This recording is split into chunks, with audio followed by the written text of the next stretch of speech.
Assalamualaikum warahmatullahi wabarakatuh.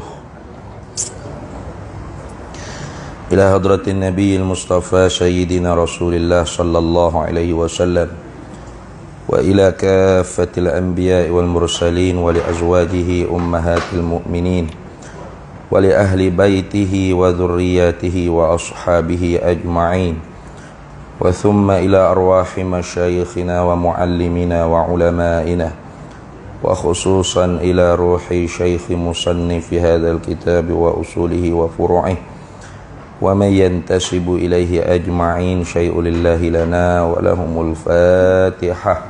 A'udzu billahi minasyaitonir rajim. Bismillahirrahmanirrahim. Alhamdulillahi rabbil alamin arrahmanir rahim maliki yaumiddin. Iyyaka na'budu wa iyyaka nasta'in. Ihdinas siratal mustaqim. Suratal ladzina an'amta 'alaihim ghairil maghdubi 'alaihim waladdallin. Bismillahirrahmanirrahim. Alhamdulillahi rabbil alamin wassalatu wassalamu ala sayyidina wa habibina wa syafi'ina wa zukhrina wa maulana Muhammadin wa ala alihi wa sahbihi ajma'in.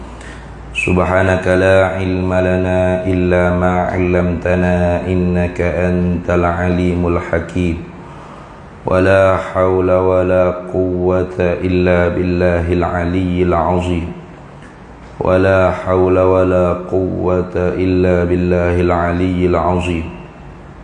Allahumma iftah 'alaina futuhal 'arifin bika bil hikmah waftah alaina min ladunka ilma kama fatahta ala sayyidina Muhammadin sallallahu alaihi wasallam bihaqqi Taha bil kaunaini wa jaddil hasanaini abil batuli wal qasimi. Rabbana iftah bainana wa baina qaumina bil haqq wa anta khairul fatihin. Rabbi shrah li sadri wa yassir li amri wahlul 'uqdatam min lisani yafqahu qawli saddid lisani wahdi qalbi bihaqqi jaddina sayyidina rasulillah sallallahu alaihi wa ala alihi wa sahbihi wa sallam. Rabbi yassir wa la tu'assir wa tammim bil khair ya karim, amma ba'du. Bisanadi muttasil ila Imam Nawawi rahimahullahu ta'ala faqala radhiyallahu ta'ala anhu wa nafa'ana Allahu bihi wa bi'ulumihi fid dharaini amin ya rabbal alamin. Wa an Abi Abdurrahman Muawiyah bin Abi Sufyan Sakhr bin Harb radhiyallahu anhuma qala Rasulullah sallallahu alaihi wasallam la tulhifu fil mas'alati fa wallahi la yas'aluni ahadun minkum syai'an fatukhrij lahu mas'alatahu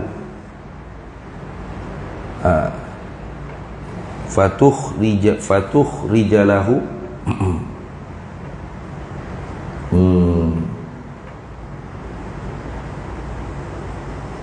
mas'alatuhu itu deh minni syai'an.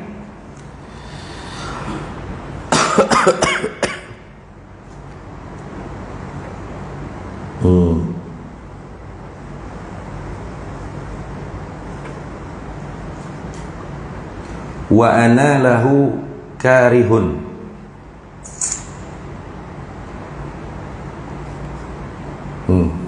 Sudah. Fayubaraka lahu fima a'taituhu. Rawahu Muslimun.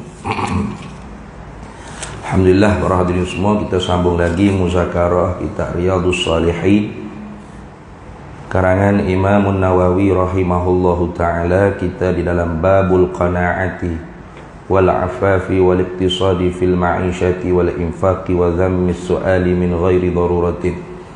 Kita masih di dalam bab pada menyatakan kelebihan qanaah dan tidak orang panggil meminta, wal afaf, rasa ada muru'ah, ada rasa malu, wal iqtisadi fil ma'isyah, dan berusaha di dalam mencari keperluan hidup, wal infak, dan kelebihan kita bersedekah, berinfak, wa dhammis su'al, dan mencela pada meminta-minta, min ghairi daruratin, daripada ketiadaan hajat. Sambungnya lagi hari ininya hadis yang ketujuh daripada hadisul bab. Katanya Imam Nawawi, wa an Abi Abdurrahman, dan diriwayatkan daripada Abi Abdurrahman, itu kunyah dia dah. Nama sebenarnya Muawiyah bin Abi Sufyan. Tu Muawiyah, anak laki-laki bagi Abi Sufyan. Abi Sufyan tu pun kunyah juga. Nama sebenar Abi Sufyan ni Sakhr bin Harbin. Sakhr bin Harbin.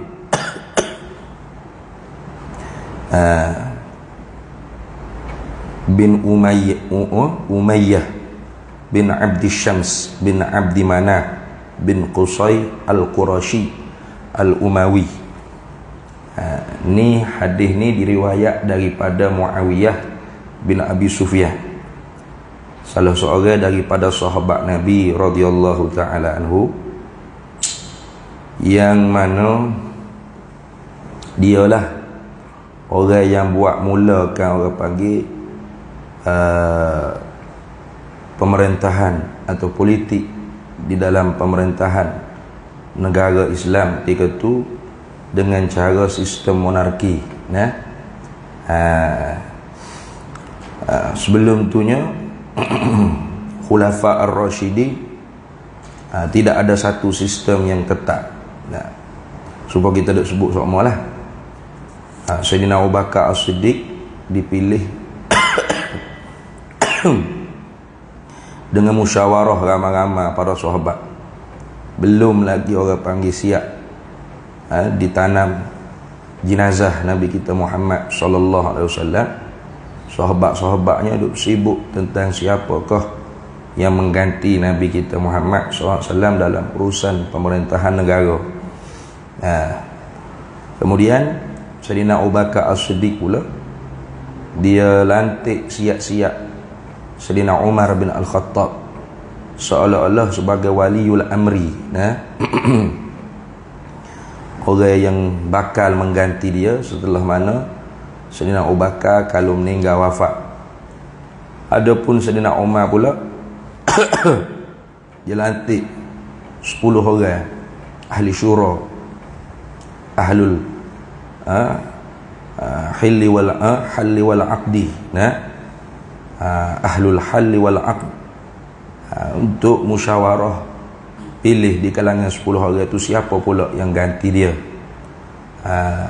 Adapun Sayyidina Ali,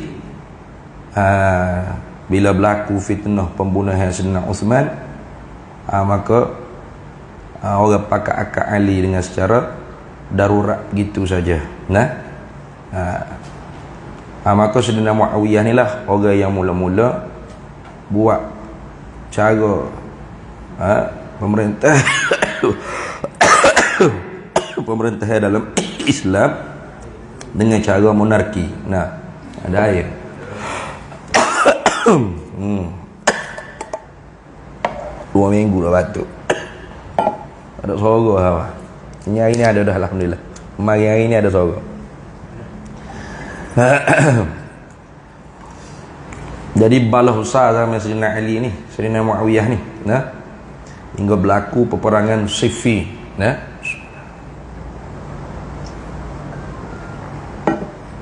kerana Muawiyah ni dia tak sebai'ah Ali sebagai khalifah, sehingga mana Ali suruh siapa pembunuh Sayyidina Uthman. Maka Sayyidina Ali nak suruh bagaimana, mungkin tak tahu siapa yang bunuh.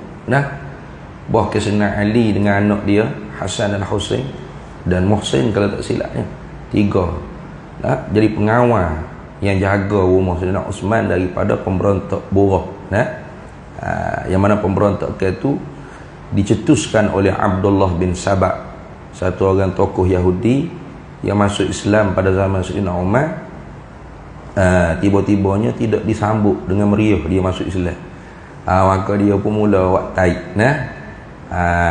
Dia mula orang panggil cari apa perkara yang boleh menyebabkan umat Islam ni pecah belah. Maka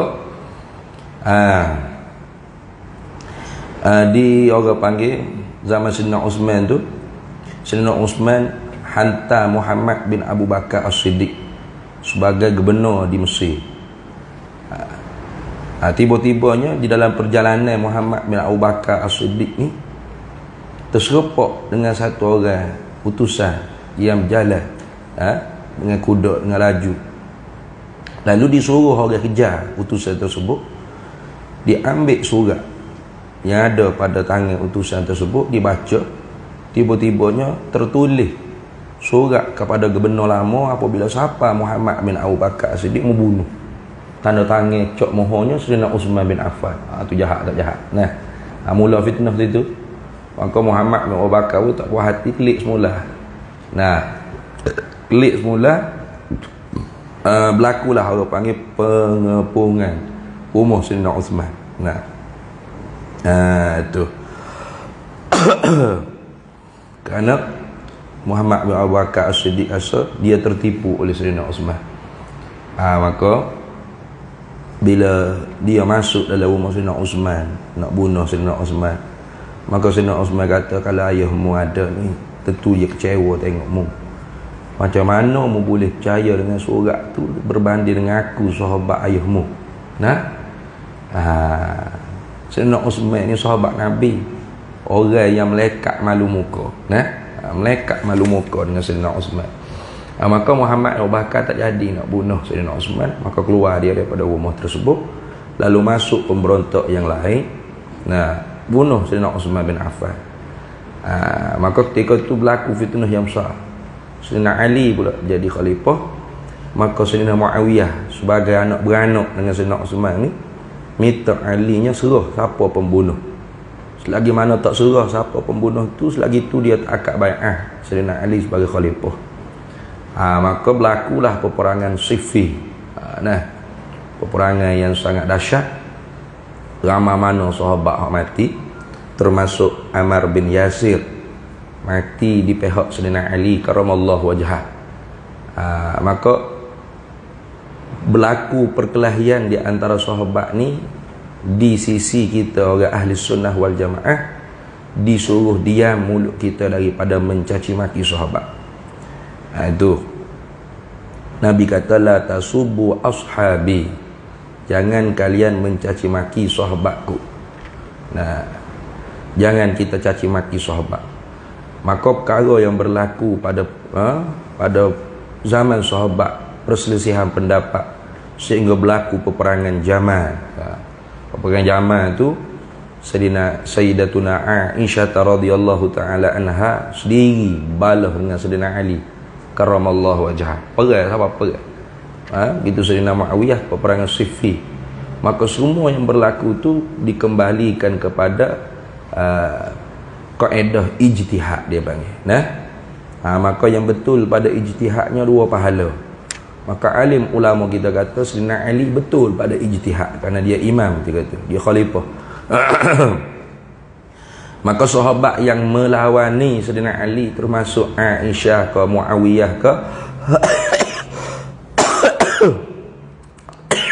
mereka salah pada ijtihad. Salah pada ijtihad. Maka satu pahala mereka dapat kerana ijtihad mereka. Adapun yang menanggung dosa hingga berbunuh-bunuh taifataini minal mu'minin iqtatalu ni, sehingga berbunuh-bunuh dua taifah, dua kelompok orang Islam ni, ialah fuak-fuak yang melaga-laga, fuak-fuak yang mengadu domba. Ini fuak-fuak Abdullah bin Sabah. Fuak-fuak ni lah yang masuk nyusup dalam kumpulan Sayyidina Ali, masuk nyusup dalam kumpulan Sayyidina Muawiyah, dilaga-lagakan, dihangat-hangatkan, orang panggil perbalahan tersebut. Tu. Maka ulama kita teguh daripada melaknat para sahabat.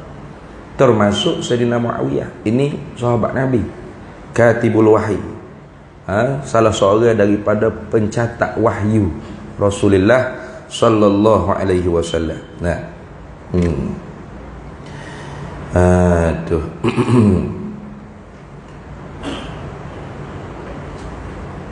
Jadi Sayyidina Muawiyah dan Abi Sufyan ni masuk Islam dia adik dia Yazid, mak dia Hindun, masuk Islam pada hari pembukaan kota Mekah. Masuk Islam pada hari Fathil Mekah. Maka kerana tu dibilangkan orang panggil Sayyidina Muawiyah dan Sayyidina Abi Sufyan dengan sahabat Nabi radhiyallahu anhuma. Maka sebab tu didoa dengan taradhi, mudah-mudahan meredalah oleh Allah Ta'ala daripada keduanya. Maka jangan kita ikut kelompok yang mencaci maki sahabat. Ada satu kelompok yang mendakwa diri mereka sebagai Asy'ariyah. Mereka pun ahli sunnah juga. Mereka mengaku mereka ni Asy'ariyah, ahli sunnah wal jamaah. Tetapi Muawiyah ni dia mau panggil laknatullah, laknat terus. Bahkan dihukumkan kafir Muawiyah kerana lawan Ali. Ini ada kelompok tersebut. Yang kalau kita gelarkan digelar dengan Ahbash. Kelompok Ahbash. Mereka ni mengikut guru mereka namanya Syekh Abdullah Al-Harari, satu orang tokoh ulama juga di Lubnan. Tetapi di dalam bab ni ada lagi bab-bab lain. Di dalam bab ni dia agak tasyayyu'ah, dia panggil, cenderung kepada Syiah. Tasyayyu'ah. Kerana dua kelompok yang menyalahi ahli sunnah wal jamaah dalam menanggapi sahabat ni ada dua kelompok. Pertamanya ialah Rafidiyah, fuq Rafidah. Fuq Rafidiyah, fuq Syiah Rafidiyah. Mereka ni mengkafir ke semua sahabat-sahabat. Hak tinggal mukminnya hanya 3-4 orang aja. Ammar bin Yasir, Salman Al-Farisi, Miqdad. 3 orang ni hak Islam lagi. Hak lain kafir habis licin. Maka ni sesat juga.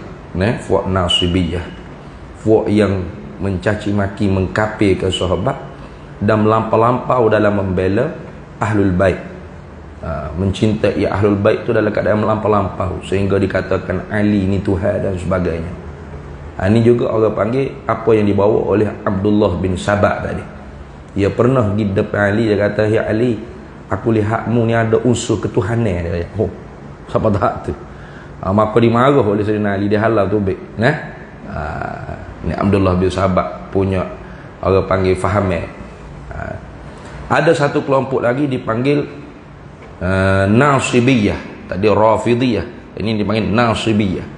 Fuq Nasibiyah ni fuq yang membela sahabat-sahabat tetapi mencaci maki Ahlul Bait Nabi, keluarga Nabi.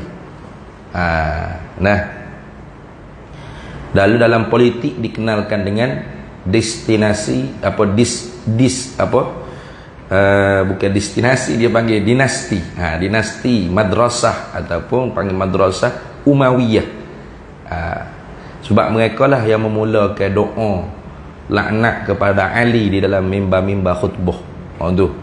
Becinya ke Ali ini siapa tahap doa laknat atas mimbar-mimbar khutbah Jumaat. Antara sebab juga kita tambah ke orang panggil doa pada Ali ni ada 3. Pertama, atas Ali ni ialah sahabat, maka sunat kita taradhi radhiyallahu anhu. Atas sebab Ali ni ialah ahlul kisai. Ahlul kisai mana keluarga Nabi, hak Nabi selimut ketika mubahalah dengan fuq Yahudi. Maka sunat kita salam di atas dia, alaihi salam, Ali alaihi salam. Dan kerana nak lawan fuq Nasibiyah yang mencaci maki keluarga Nabi, ahlul kisah, ahlul bait ni, mereka mendoakan mudah-mudahan menghinalah oleh Allah Ta'ala akan wajah Ali di atas mimbar-mimbar khutbah. Maka kita doakan karramallahu wajhah, memulialah oleh Allah akan wajahnya Sayyidina Ali karramallahu wajhah. Karena Ali ini salah seorang daripada sahabat yang tak pernah sujud kepada berhala. Nah, karena dia di awal-awal kanak-kanak yang masuk Islam. Di awal kanak-kanak yang masuk Islam ialah Ali. Nah, dan ilmu pun nak mendatangi ilmu melalui Ali. Itu hadis yang sahih. Nabi sebut, nah, ana madinatul ilmi wa aliyun babuha. Aku ialah pembendaharaan ilmu dan Ali lah pintunya. Itu hadis sahih tu. Nah, tak syak dan ragu-ragu lagi. Itu kelebihan Sayyidina Ali. Jadi dua-dua kelompok ni pelampau belaka ni. Nah, membela memuja ahlul bait sehingga melaknat mengkafir sahabat pun pelampau ghulu, dan membela sahabat sehingga melaknat ahlul bait pun ghulu. Itu. Patut ahli sunnah wal jamaah. Ahli sunnah wal jamaah tawassut di tengah-tengah. Cinta sama keluarga Nabi dan cinta sama sahabat Nabi. Kalau sahabat Nabi, Nabi kata as-sahabi kan nujumi. Bermula sahabatku seperti bintang di langit. Nah, maka ahlul bait kasyamsi.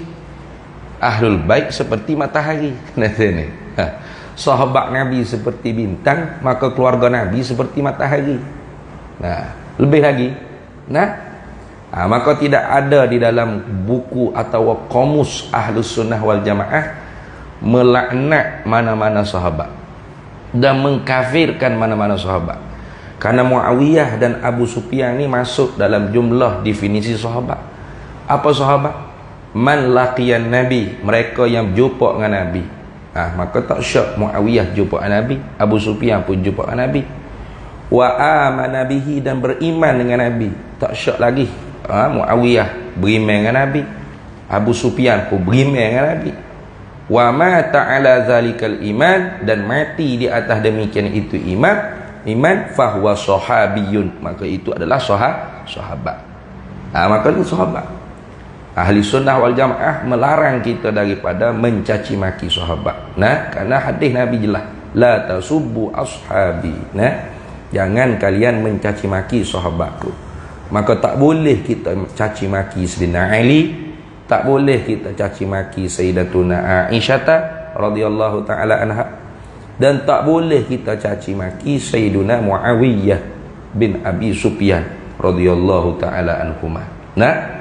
Waktu berlaku peperangan itu, seperti kita sebut dah tadi, kembali kaedah ijtihad. Yang betul dua pahala seperti Ali, dan yang salah satu pahala seperti Aisyah dan Muawiyah. Patu hak dosanya siapa? Hak dosanya orang hak mengadu domba di antara orang mukmin tadi, sehingga berlaku peperangan yang besar, mati nyawa orang Islam. Itu lagu tu. Habis. Itu hak kita mengaji dalam akidah ahli sunnah wal jamaah. Bukalah dalam kitab Jawharatut Tauhid, syarahnya Baijuri ke, syarah Sawi ke, kitab apa pun. Kalau ahli sunnah wal jamaah betul sungguh murni, pasti tidak ada ulama ahli sunnah yang mencaci maki sahabat. Tiba-tiba kita mengaku kita ahli sunnah wal jamaah, kita al-asy'ariyah, tapi duk kafir ke sahabat, duk melaknat Sayyidina Muawiyah bin Abi Sufyan. Jauhlah orang panggil pendapat tersebut daripada ahli sunnah wal jamaah. Bahkan pendapat tersebut tasyayyuh, cenderung kepada Syiah. Bukan Syiah seluruh dah. Ada beberapa pendapat kelompok ni yang seiring, semiri, seias kata dengan Syiah. Panggil tasyayyuh, cenderung kepada Syiah. Itu dah. Habis itu. Tu tengok. Maka hadis ni diriwayat daripada Abi Abdurrahman Muawiyah bin Abi Sufyan. Ada pun anak dia Yazid bin Abi Sufyan bin Muawiyah. Yazid bin Muawiyah pengganti khalifah Muawiyah ni, maka berlaku khilaf ulama. Ada ulama yang terus terang pada melaknat Yazid. Ada yang melarang daripada melaknat Yazid. Dan ada duduk tengah-tengah tawakuf. suruh laknat budak, nak tegah orang laknat budak, duduk tengah-tengah. Ada 3. Nah, itu boleh kita baca dalam kitab Sawa'iqul Muhriqah kalau tak silap, karangan Ibnu Hajar Al-Haytami. Tebal tu ia bahas tentang masalah isu ni. Nah, Muawiyah punya anak namanya Yazid bin Muawiyah, pengganti dia jadi khalifah. Maka tak jelas, ada setengah kata Yazid ni fasik, minum arak, kaki botol, wallahu a'lam, siapa betul ke tak. Nah, ada kata tak, orang warak, orang berjuru, orang yang dapat dididik daripada Muawiyah sebagai sahabat Nabi, pencatat wahyu. Nah, ada yang kata dia terlibat dengan pembunuhan Sayyidina Husain, ada kata tak terlibat dengan pembunuhan Sayyidina Husain di Karbala dan sebagainya, banyak. Maka ulama yang meyakini bahawasanya Yazid seorang fasik dan berlaku arahan daripada dia kepada kepada siapa dah, Ziyad bin Abih. Ziyad bin Abih ni disuruh ke orang panggil oleh Yazid untuk bunuh Sayyidina Husain di Karbala. Ulama yang meyakini cerita ni dengan terang-terang kata Yazid laknatullah, Yazid kafir, halal harus melaknati Yazid. Sebab dia bukan sahabat, Yazid bukan sahabat, lalu berlaku khilaf. Ada pun ulama yang tidak meyakini cerita tersebut, bahkan ada cerita sebalik. Sebalik daripada cerita tersebut, melarang keras daripada melaknati orang mukmin. Kerana Nabi kata sibabul muslim fusuqun, mencaci maki orang Islam tu fasik. Wa qitaluhu kufrun, dan membunuh orang Islam tu kufur, dosanya sama seperti dosa kekufuran. Maka melarang. Ada ulama yang tak jelas hak mana cerita hak benar ni, maka suruh budak lari budak. Itu ni tawakuh di tengah-tengah. Jadi Yazid ni orang panggil tergantung lah cerita dia. Tergantung. Adapun Muawiyah sepakat alim ulama ni sahabat.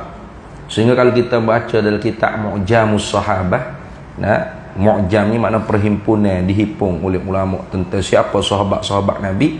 Muawiyah dan Abu Sufyan masih di dalam kategori sahabat Nabi. Itu. Tu.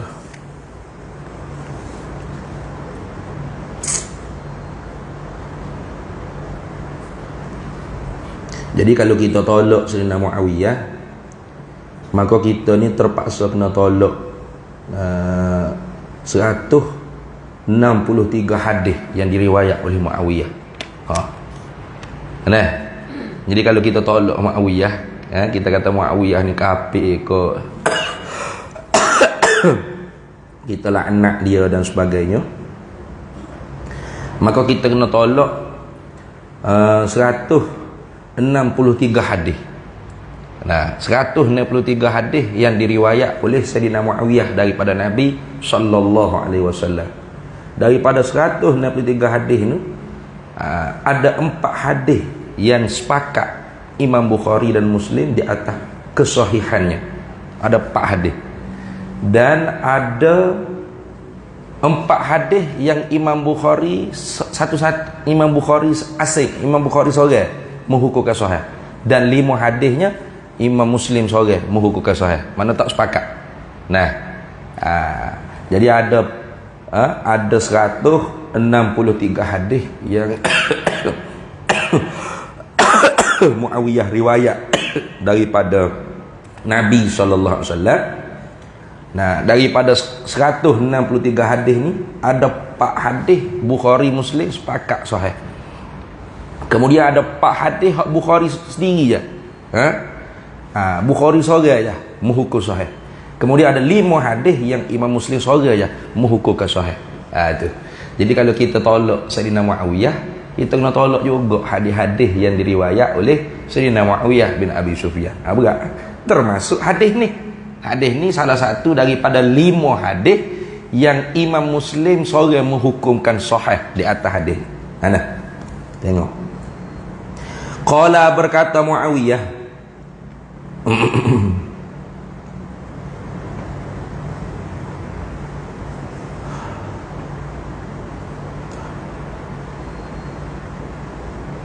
Qala Rasulullah sallallahu alaihi wasallam.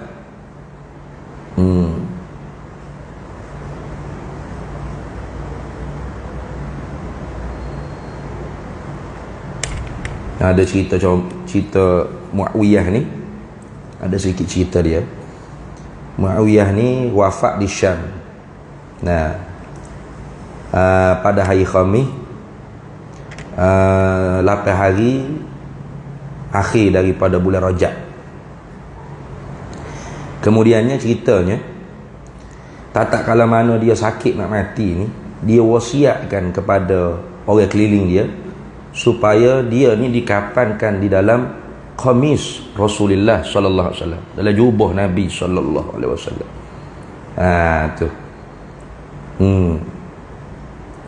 Dan diminta kalau tak orang panggil di dalam kapan dia tu, tanam sekali dengan kuku-kuku Nabi sallallahu alaihi wasallam.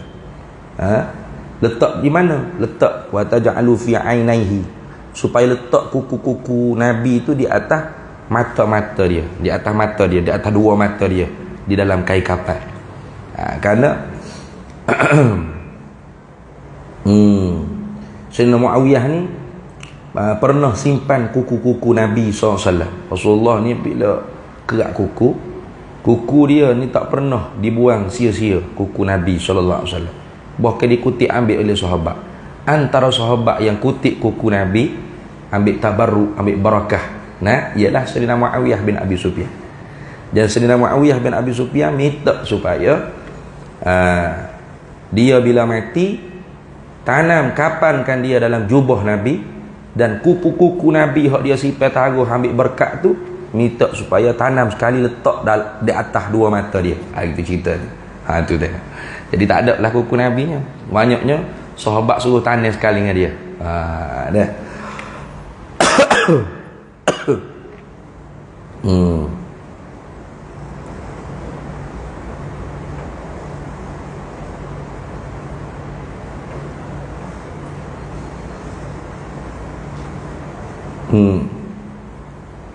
Itu cerita Sayyidina Muawiyah di hujung usia dia. Saat dia nak mati, dia pesan, if'alu zalika. Buat lagu tu dia kata. Habis. Kita tengok. Qala Rasulullah, kata Sayyidina Muawiyah, qala Rasulullah sallallahu alaihi wasallam. Telah bersabdalah oleh Nabi sallallahu alaihi wasallam. Nabi sabda, Nabi kata mana? La tulhifu fil mas'alati. Tengok.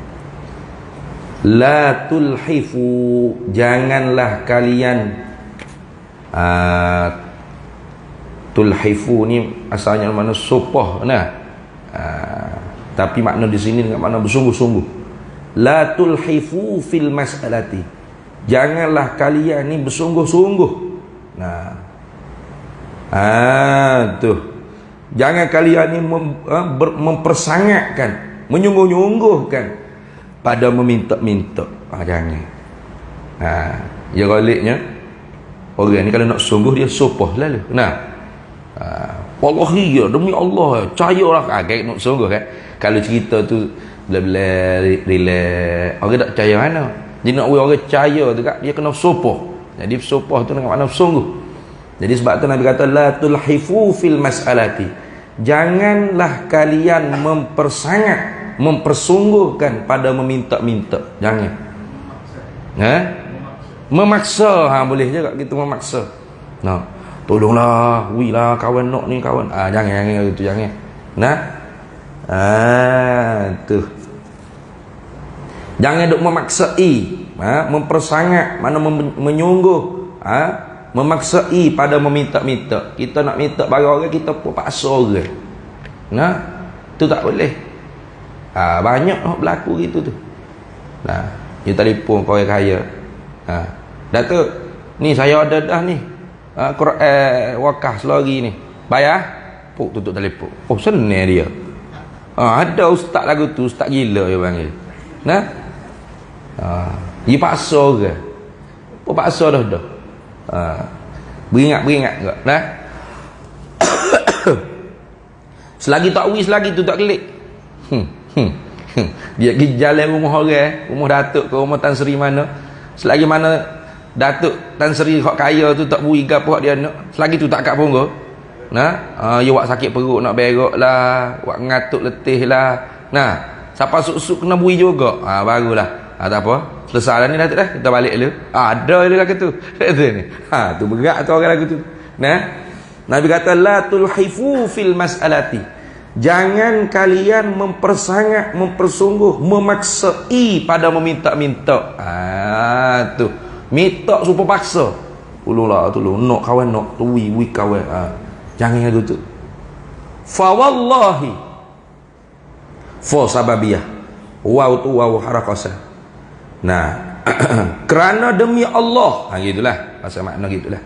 Fa wallahi, kerananya demi Allah Nabi bersumpah. La yas'aluni ahadun minkum syai'an. Tidak meminta-mintalah akan daku oleh seorang pun daripada kamu akan sesuatu. Fatukhrijalahu, maka dikeluarkan, mana diberilah maknanya diberikan lahu baginya. Bagi ahadun tadi, bagi seorang. Lahu aili ahadin, bagi seorang yang meminta-minta tadi tu. Mas'alatuhu, oleh permintaannya, minni daripada aku, dikeluarkan syai'an akan sesuatu. Maka dikeluarkan baginya, bagi seorang, oleh permintaan seorang, minni daripada aku, syai'an akan sesuatu. Wa ana wawul hal, padahal akunya, kata Nabi, lahu baginya, bagi ahadin, bagi seorang yang minta-minta tadi tu, karihun, aku tak suka tu, aku tak senang. Jadi bui itu dengan mecuk, bui dengan terpaksa. Maka apabila bui dengan terpaksa, bui dengan mecuk, bui dengan tak ikhlas, maka hilang barakah. Dah gitu ni, hilang berkat. Cik lagi minta pula, cik lagi minta pula, tak cukup sama.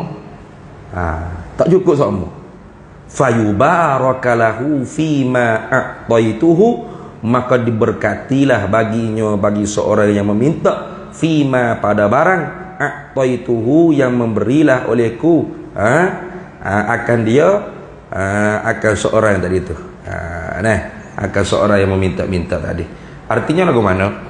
Yakni kalau seorang ni meminta, tetapi meminta tu dengan tidak memaksai, minta dengan biasa-biasa ya, lalu diberi oleh Nabi SAW atau siapa saja beri, maka dengan sebab dia minta dengan tidak memaksa, orang yang memberi pun tidak dengan terpaksa, bahkan ikhlas memberi, maka diberkati, kau orang panggil barang yang diberi tadi. Diberkati. Itu tak sama dengan orang yang memaksa-maksa pada meminta-minta. Minta dengan paksa. Wilah kawan nak ni, tolonglah kawan nak dia mau kena bui ni, cepat kawan nak. Kita pun berat hati. Maka bila kita bui dengan berat hati lagu tu, seolah-olah kita tidak reda bagi hak kita bui tu. Maka satunya, seorang tu menggunakan barang orang dalam keadaan orang tu beri dengan tidak reda, tidak puas hati, maka hilanglah orang panggil berkat daripada benda yang kita bui tadi. Maka tak cukup.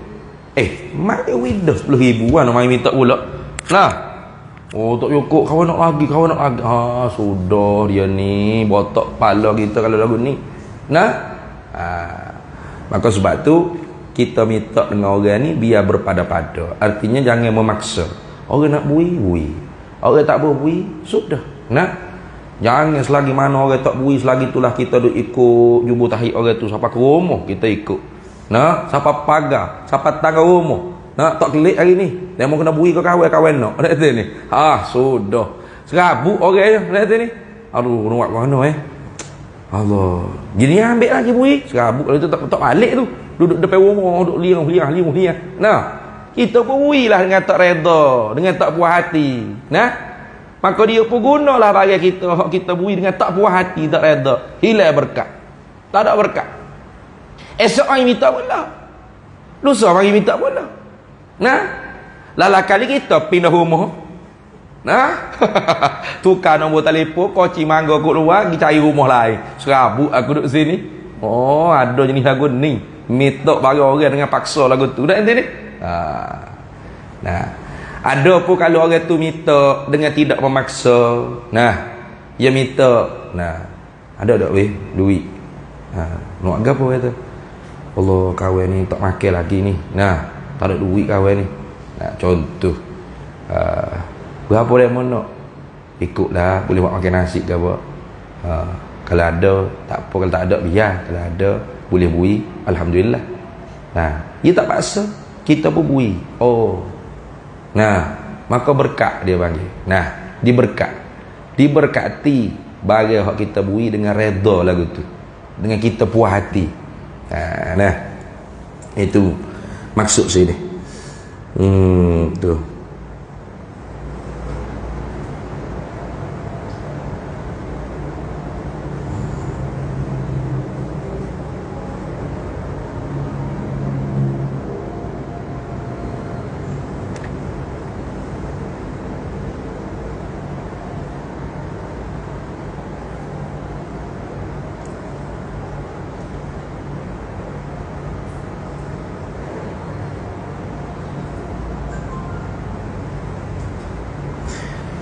Sebab tu syarah dia kata wa min sama, dan dari kerana inilah qala al fuqaha, telah berkata oleh ulama fiqh, man akhadha syai'an, barang siapa yang mengambillah ia barang siapa akan sesuatu barang, ala amri azharihi, di atas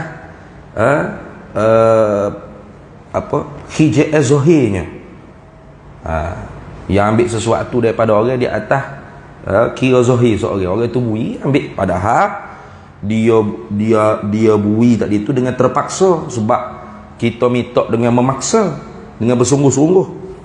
Wahwa, padahal ia ghairu muttasifin bihi batinan. Tu padahal orang yang memberi harta tadi tu tidaklah bersifat dengan dengan ikhlas pada batin hati itu. Maka la yamliku zalikal ma'khuz wa tasarrufuhu fihi batilun. Maka seorang itu yang mengambil harta tersebut tidak memiliki sebenar-benar milik bagi barang yang dia ambil, dan penggunaan dia pada harta yang dia ambil itu batil. Berat tu kalau ikut sebahagian ulama fiqhnya, dia kata lagu tu. Jadi siapa-siapa yang minta harta orang dengan paksa, bagi orang dengan paksa, dengan bersungguh-sungguh, nak tiba-tiba orang tu pun bui dengan mecuk, bui dengan terpaksa, maka dia pun ambil, dia kira hak zahir. Dah dia bui, kita ambil lah, padahal dia bui tadi itu dengan terpaksa. Nah, dia tak bersifat pun dalam hati dia dengan ikhlas pemberian dia tu. Maka orang yang mengambil harta tersebut, dia tidak memiliki harta tersebut. Nah, dan dia guna harta tersebut tu batil siapa tak tu. Sebab takdir kalau dia bui balik kepada tuan hak bui harta, tuan tu ambil tak? Ambil. Nah, muka dia sayang duit dia tu, bagi dia tadi tu. Betul tak? Tu tolonglah kawan nak duit ni, kawan nak 10,000, nak. Kau tak ada duit, tolonglah kawan, kira kawan nak juga duit 10,000, dia mau tolong kawan, dia mau bui ke kawan. Kat Google awal pun ambil lah duit 10,000 nak pergi buat haji. Nah, bui dengan terpaksa. Maka orang ni ambil harta tersebut tidak milik dia tu. Nah, sebab hak bui tu tidak ikhlas. Walaupun dia kira dah dia bui, apa ke dia, kita ambil lah. Maka kalau dia guna duit tu batil. Sebab takdir kalau dia pergi hantar balik, mak, ni duitmu tak dia, aku gorak ya, nak 10,000 ni, ambil balik. Ya ambil tak? Ya ambil. Allah mujur mu gorak. Aku mati-mati enggak mau nak sungguh dak tu. Tu tengok. Tu. Jadi tak boleh. Tak boleh kita meminta-minta dengan memaksa-maksa, dengan mempersangat, menyungguh-nyungguh minta dengan sekadar. Orang panggil tidak memaksa. Minta tak apa tapi jangan memaksa. Tu. Orang beri banyak mana pun, itulah hak ikhlas orang bagi. Jangan kita hala tabung surah depan datuk hala 50 riyal, kita tak gerak tabung tu. Gua nak datuk 50 riyal. Datuk kena 1000 lah. Tak gerak tabung ni datuk. Siapa datuk 1000 baru tabung ni gerak. Tak boleh gitulah. Ikut dia nak beri berapa. Yang penting dia beri tu ikhlas daripada jiwa dia sendiri. Jangan dia beri tu dalam keadaan mecok, terpaksa nak marah, maka ketika tu hilang berkat. Kalau kita guna cara hak orang beri dengan tidak ikhlas. Habis situ. Rawahu, meriwayatlah akan dia ini hadis Muslimun oleh Imam Muslim. Wa an Abi Abdurrahman Auf. Wa an Abi Abdurrahman Auf bin Malik. Gitu. Dan diriwayatkan daripada Abi Abdurrahman. Kata setengahnya Abu Amru, kata setengahnya Abu Abdillah kunyah dia, kata setengah Abu Muhammad. Di sini dia kata Abi Abdurrahman, tak ada hal lah. Nama berapa dia nya? Auf. Auf bin Malik. Auf anak laki-laki bagi Malik bin Abi Auf Al-Ashja'i radhiyallahu anhu. Mudah-mudahan meredalah oleh Allah daripada Abi Abdurrahman Auf bin Malik. Qala, berkata Auf bin Malik, dia cerita, kunna, adalah kami, julusan, hal keadaan duduk kami inda Rasulillah, di sisi Nabi sallallahu alaihi wasallam. Kami duduk dengan Nabi sallallahu alaihi wasallam, mana gitu. Tis'atan, ada 9 orang, au samaniyatan, atau ada 8 orang, au sab'atan. Ni dia panggil syakkur rawi, dia panggil syakkun minar rawi. Ada orang panggil syak daripada perawi hadis ni tentang bilangnya hak sebenar tu berapa, 9 ke 8 ke 7, lebih kurang gitulah. Mana kalau kita kecek gini lah, kami pernah duduk dengan Nabi SAW lebih kurang dalam 9 ke 8 7 orang lah. Gitu dia panggil syakkun minar rawi. Syak, ragu-ragu daripada perawi tentang bilangnya sahabat hak duduk dengan Nabi ketika itu. Faqala an-nabiy sallallahu alaihi wasallam, maka bersabdalah oleh Nabi sallallahu alaihi wasallam, ala tubayi'una Rasulullah sallallahu alaihi wasallam. Faqala siapa ni?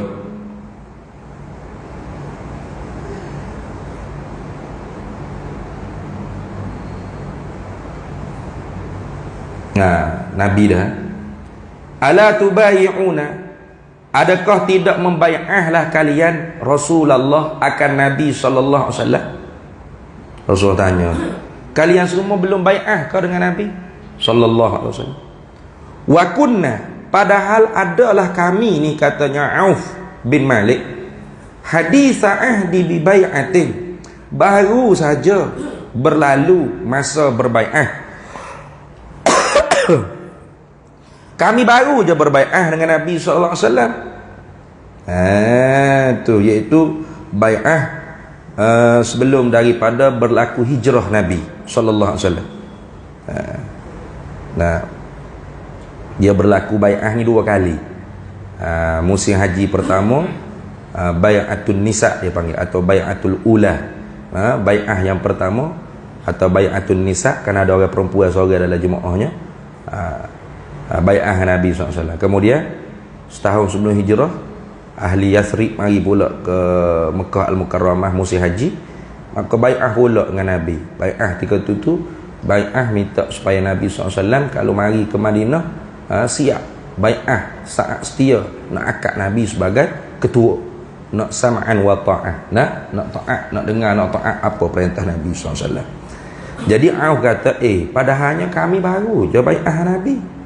Pasal apa pula?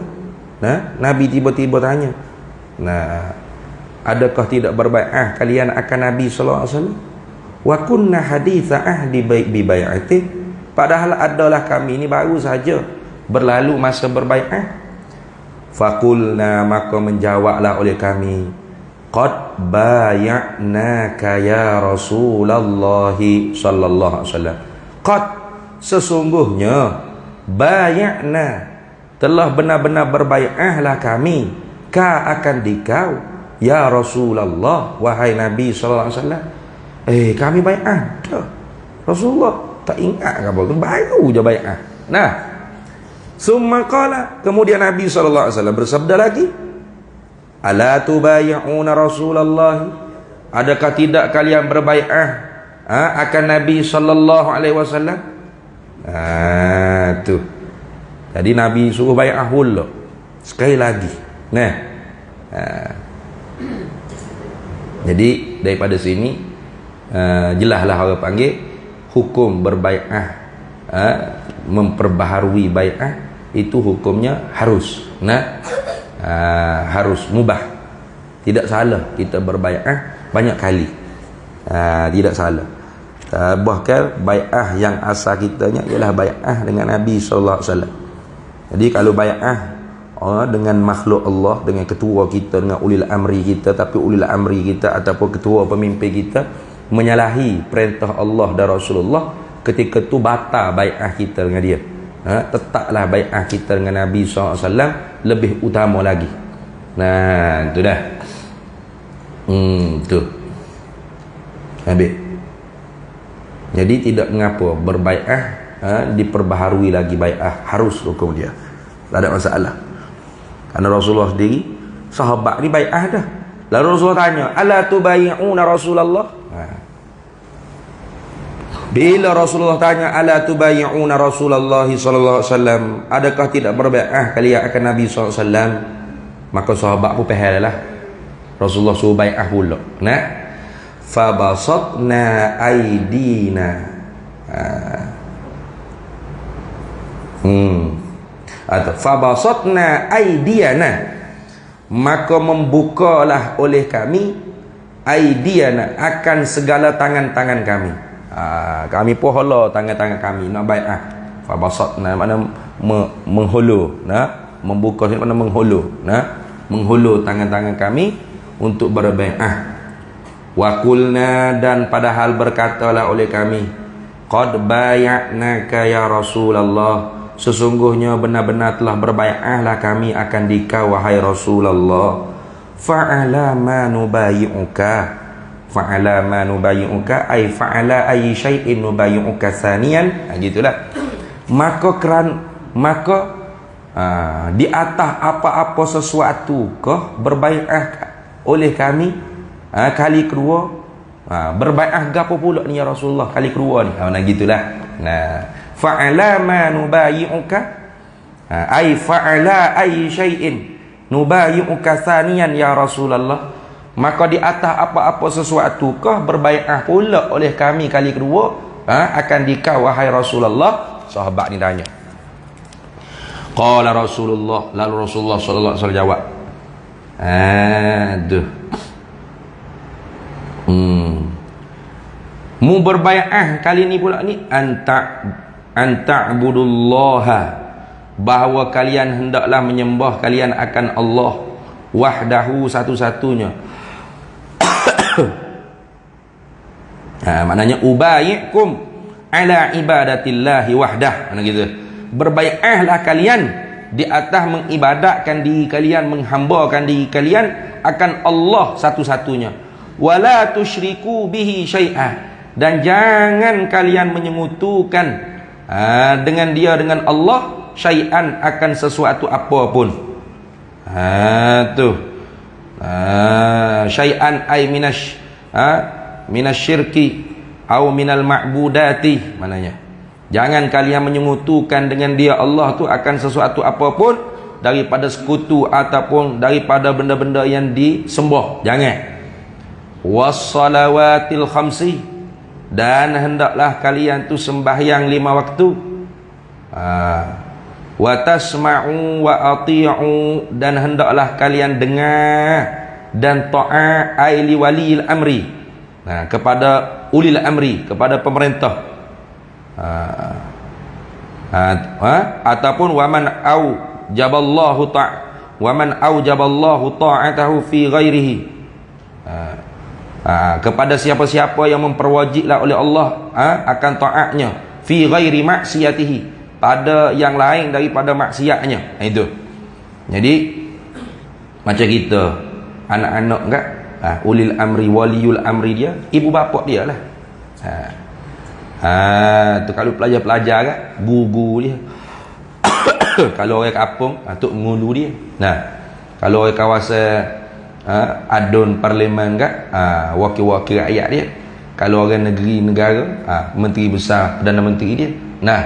Ataupun walil amri mutlaknya, sultan yang di-Pertuan Agong, raja-rajanya. Itu dia panggil. Tetapi syaratnya perkara yang fi ghairi maksiatillah, pada perkara hak bukan maksiat pada Allah.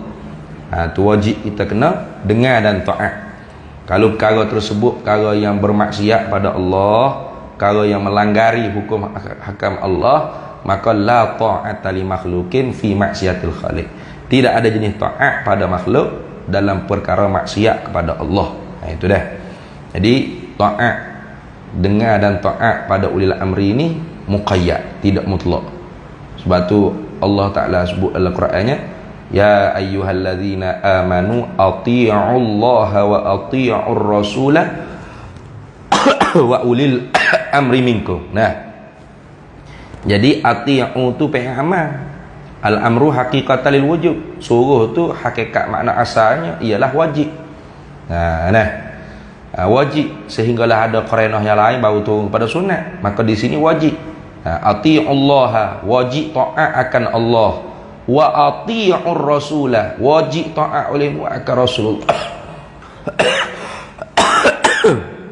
Diulang-ulang kata taat dua kali, padahal boleh je Tuhan kata ya ayyuhalladzina amanu ati'ullaha wa rasulah, boleh, tak ada masalah, sah je. Tetapi diulangkan taat akan Allah, taat olehmu akan Rasulullah, dua kali ulang ati'u ni memberi faedah apa?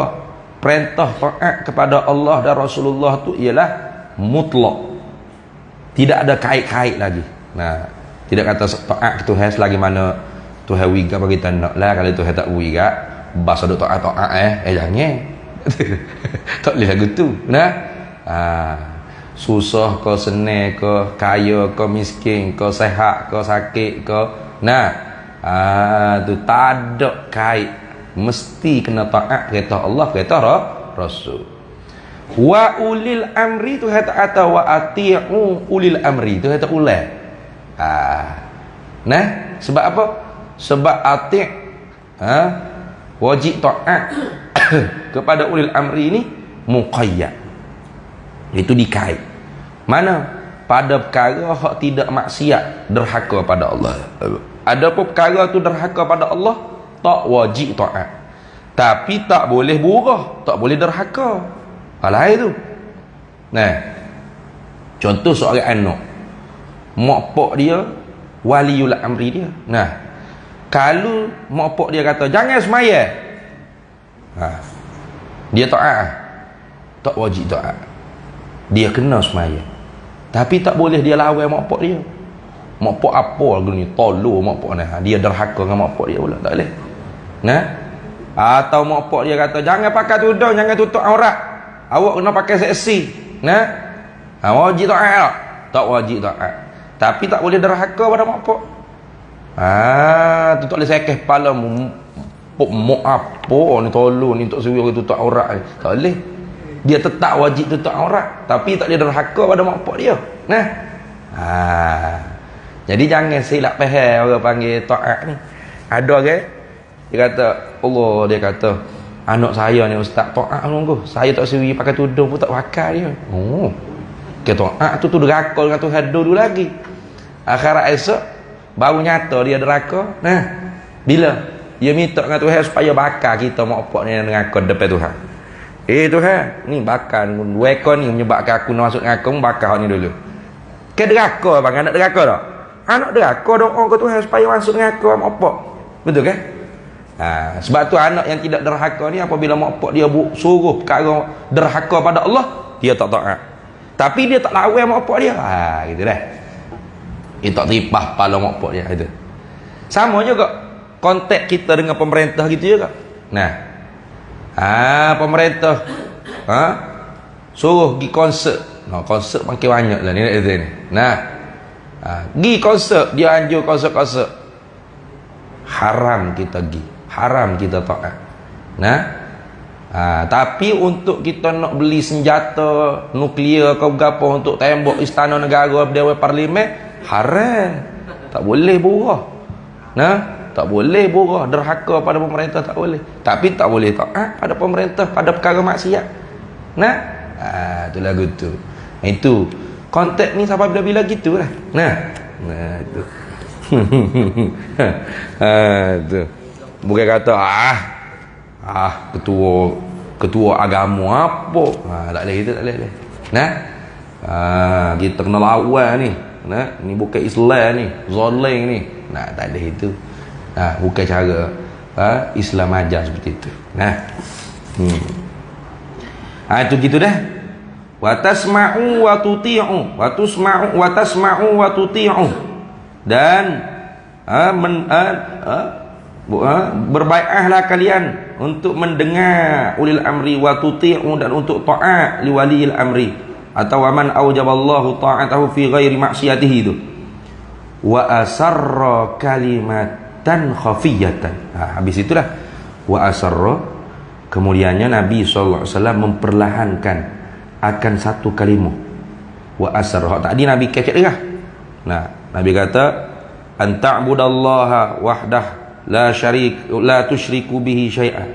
An ta'budullaha wahdahu wa la tusyriku bihi syai'an. Was salawatil khamsi wa tasma'u wa tuti'u. Kemudian Nabi selu wa asarra kalimatan khafiyatan, dan memperlahanlah oleh Nabi, maksudnya kalimatan akan satu kalimah khafiyatan yang halus. Nah, slow. Nabi kecek slow pula. Nabi kata apa? Wala tas'alun nasa syai'an. Ni slow, kena slow. Hak tadi Nabi kecek dia. An ta'budullaha wahdahu la tusyriku bihi syai'a was salawatil khamsi wa tasma'u wa tuti'u wala tas'alun nasa syai'an. Jangan kalian meminta-minta akan manusia akan sesuatu apapun. Nabi pesan lagu tu. Jangan minta gapo pun dengan manusia. Sudah. Bila Nabi pesan lagu ni, nah tengok. Habis itu berhenti situ tu, hadis tu Nabi kecek sampai situ ya. Ni perkataan Auf bin Malik pula. Falaqad ra'aitu, maka sesungguhnya. Dua kali takkid tu. Nah. Falaqad lam li takkid kok li takkid. Maka sesungguhnya ra'aitu, benar-benar telah melihatlah olehku. Aku tengok semoti, katanya Auf bin Malik Al-Asja'i. Ba'dha ulaika nafari, akan sebahagian mereka itu, kelompok sahabat hak bai'ah dengan Nabi ni, yasqutu sautu ahadihim, bila jatuhnya apa dia panggil sautu ni macam apa cambuk, cemeti dak tu ni. Cambuk ke cemeti ke. Nah, orang dulu ya kena ada tu nak naik kuda ke apa ni. Nah. Ahadihim, salah seorang daripada mereka, fama yas'alu ahadan yunawiluhu iyyahu, maka tidak meminta maka tidak meminta akan seorang pun oleh mencapaikan akan dia akan saut yang gugur yang jatuh tu iyyahu, kepadanya, kepada seorang mereka itu. Ada siapa tahap tu, maknanya bila mereka bai'ah, Nabi kata la tas'alun nasa syai'an, jangan minta dengan manusia. Minta gapo tak tahu. Tak minta sungguh. Siapa jatuh hari gapo pun, itulah ambil je. Tak ada, ambil sendiri. Ada bai'ah dengan Nabi, jangan minta gapo dengan manusia. Bukan minta barang, minta tolong gapo pun jangan. Maka tak minta langsung. Sebahagian hak berbai'ah ni Katanya Auf bin Malik, aku tengok sungguh, kata sebahagian sahabat hok berbai'ah ni, dok minta langsung dengan manusia. Jangan kata minta duit. Nah, jangan kata minta duit. Minta tolong akak bagai hok jatuh pun tak. Artinya nak makan nasi pun tak minta tolong orang. Nah, buat sendiri. Nak basuh baju pun buat sendiri. Oh, untunglah bini-bini sahabat. Tak minta tolong orang. Buat sendiri dah. Sebab apa? Sebab dia bai'ah dengan Nabi, jangan kalian minta akan manusia. Minta gapo tak tahu. Jangan minta dengan manusia akan sesuatu apa pun. Jadi tak minta gapo sekarang dengan manusia. Buat sendiri. Tu siapa tak tu. Habis itu. Allah.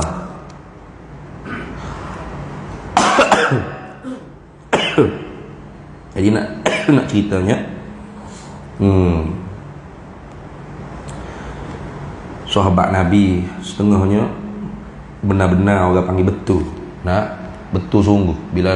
Bila Nabi kata jangan minta akan manusia ke sesuatu, tak minta sungguh. Walaupun bukan minta barang ke apa. Nah, tu tak minta sungguh dengan manusia. Walaupun bukan minta barang ke, minta tolong pun tak. Luruh sungguh, betul sungguh. Tak tahu? Tu luruh benda sungguh lah maksudnya. Tu habis itu. Rawahu, meriwayatlah akan dia ini hadis oleh Imam Muslim di dalam kitab sahihnya dalam bab zakat. Nabi.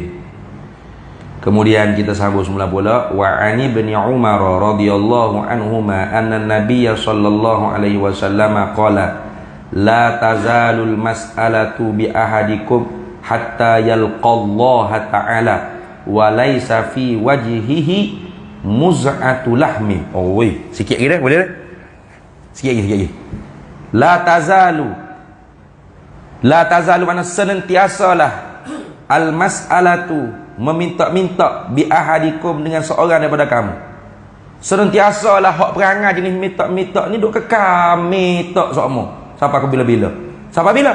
Hatta rayahnya sampai bila senantiasa meminta-minta seorang daripada kamu tu. Hatta yalqallaha, sehingga berjumpa akan Allah Ta'ala akhirat kelak. Walaysa fi wajhihi, padahal tidak ada pada wajahnya muz'atu lahmi. Muz'ah ni dia kata tu al-muz'atu bi dhammil mimi wa iskaniz zai wa bil ainil muhmalati. Maksudnya al-qit'atu mana tidak ada pada wajahnya muz'atul lahmin, ay qit'atul lahmin. Tidak ada sepotong daging pun tak ada. Tak ada sepotong daging pun muka mana. Luruh habis malu dengan Tuhan.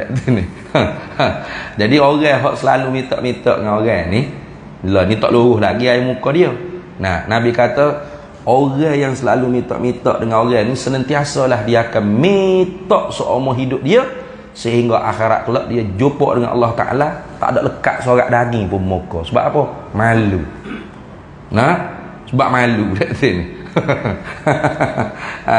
Tetapi memang gitu, manusia dia memang gitu. Dalam hadis yang sahih yang panjang cerita, okay? Orang yang terakhir keluar daripada neraka, Nabi kata aku kenal nama dia, aku kenal siapa dia, muka dia, nama dia, bin apa. Ada seorang manusia yang terakhir keluar daripada neraka, maka apabila dia meniti titian sirap, nah, dengan susah payahnya akhirnya sapalah seberai daripada titian sirap.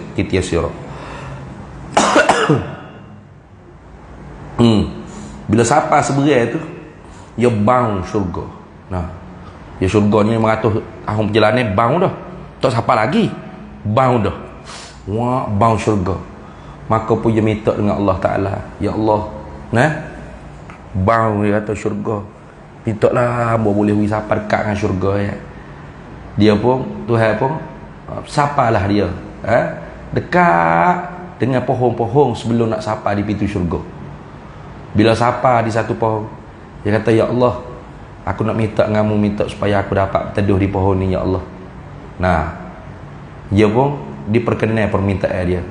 Dia pun duduk bawah pohon tu, Tuhan wui dia. Bos apa di pohon tu, dia pun tengok ada pohon besar lagi. Dia pun minta pula, ya Allah, nah, aku kalau boleh nak pohon hak besar lagi, hak ni kecil sikit aja. Nah, minta siapa lah ya Allah, hajat aku ni. Tuhan kata tak apa, boleh. Tuhan wi dia siapa di pohon besar lagi. Siapa di pohon besar lagi? Besar pula ada lagi hok pohon besar.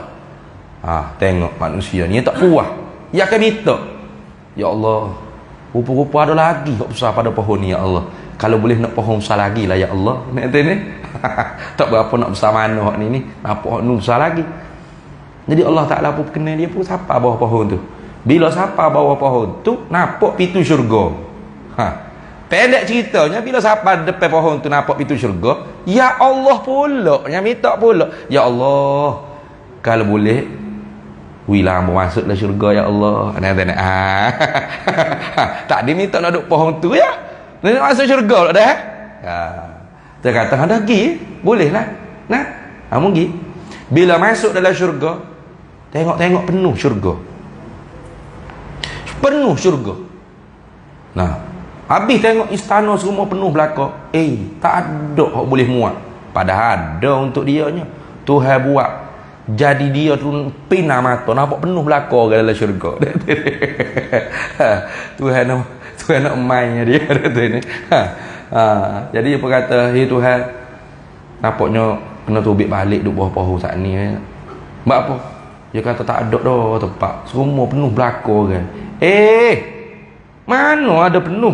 Mungkin tengok molek Nah, ada tu sebuah syurga untuk mu. Nah, ayo kita tengok molek. Dia pun kita tengok. Tak ada tu ayat. Penuh belakang. Nah, mu nak hak besar mana syurga? Tuhan tanya. Nah, mu nak hak besar mana? Dia pun bila Tuhan kata lagu tu, Tuhan, boleh hak setara duduk selesa atas dunia mu. Dia kaya ke? Boleh setara hak selesa atas dunia mula. Cukup dah Tuhan. Muka dia orang akhir sekali keluar neraka. Tuhan pun bui syurga 10 kali lebih luas pada dunia. Bukan 10 kali lebih luas daripada rumah banglo dia. 10 kali lebih luas pada dunia. Bila dia dapat syurga tu, dia pun kata, "Hei Tuhan, muak menganjing aku," kata. Tak ada ni. Muak menganjing aku, muak memperolok-olok aku kau. Mu istihza aku kau, hei Tuhan. Nah, aku tak minta sebesar ni. Nah, aku ya tahulah diri dia siapa. Nah, alumni neraka tu ni. Dia pun malu juga. Nah, aku minta agak-agak luah rumah banglo aku mula pada dah. Ni kau mau balas siapa 10 kali dunia lebih luas surga aku ni. Muak main ke aku ke? Tuhan kata hak ni lah, hak aku cedek untuk hamba aku hak masuk dalam syurga aku sebagai hamba aku. Tengok. Hak tu hak kecil sekali tu. Hak kecil sekali. Dia ni. Lepas tu dia kata, aku tak usah minta dah ni ya Allah. Cukup dah hak ni. Cukup dah, cukup. Cukup dah. Tu tengok. Jadi orang hak minta di dunia ni, kalau perangai dia tak ubah, duk minta akhirat esok jumpa dengan Tuhan, tak ada kulit daging dia sepotong pun tak ada muka. Buat apa? Dulu habis licin malu. Dah minta banyak dah di dunia. Nak minta gapo lagi akhirat? Nah, maka kerana tu sipai taruh minta dengan Tuhan. Tak sudut minta mana dengan manusia. Nah, kerana Tuhan ni dia marah kalau kita tak minta dengan dia. Allahu yaghdabu in tarakta su'alahu. Tuhan ni dia marah kalau mu tinggal minta dengan dia. Wa bunayyu adama hina yas'alu yaghdabu. Anak Adam ni ketika mana kita minta itulah dia marah. Nah, manusia ni ketika mana kita minta dia marah. Sekali tak apa lagi. Nah, 2-3 kali Natal ni minta soal tak. Natal lah. Nah, ada cikgu lain ni. Minta beras pun aku, lauk pun aku, nak minyak motor pun aku. Nama hijau kan tu kita anak ada tu gitu. Tapi kalau Tuhan akan marah kalau kita tak minta dengan dia. Maka sebab tu minta dengan Tuhan. Ya Allah, ya Allah, ya Allah, ya Allah. Kurang ke hei Datuk, hei Tan Sri, hei Tuan Haji. Tak sudah tanya lagi tu. Nah, kalau ada rezeki ada lah. Nah, kalau tak ada biarlah. Nah, supaya akhirat esok kita tidak kembali dengan tidak ada daging pun muka kita. Mana habis orang minta. nak minta gapo lagi. Nah, habis itu.